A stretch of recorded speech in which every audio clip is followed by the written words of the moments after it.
create that event-driven architecture where every one of the services are subscribed to a message broker, and you would have a producer and you'd have a consumer.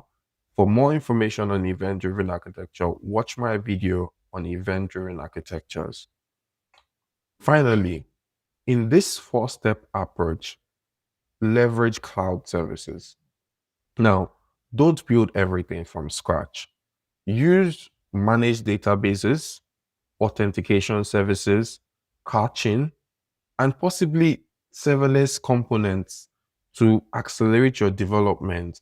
And you can sort of build things faster. You can go to market faster.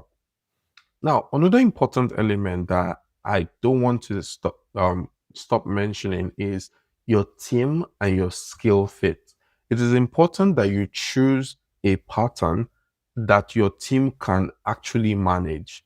So microservices and their complex distributed systems demand solid DevOps practices, right?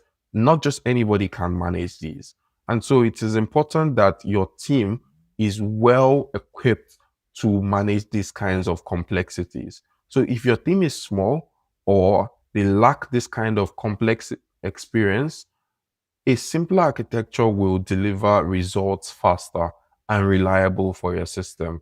So architecture should enable your team and not burden your team. So you need to make sure that you are looking at this process the right way.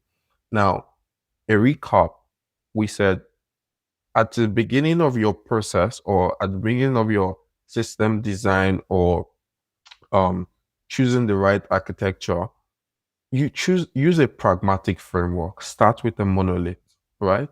And then you can move on to a modular monolith whereby you have different modules, you have different services, right? Well, that are well defined, right?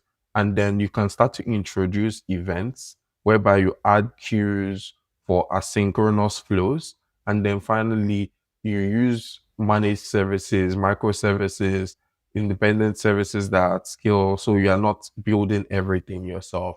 It is super important that you use a pragmatic approach and you don't waste your money or your company funds or your startup funds in order to be able to build. This is an important fact, and this is why people lose money and why investors complain about startups wasting money. It is very important to be pragmatic and start small.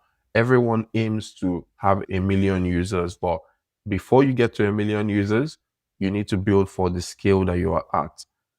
If you haven't watched any of my videos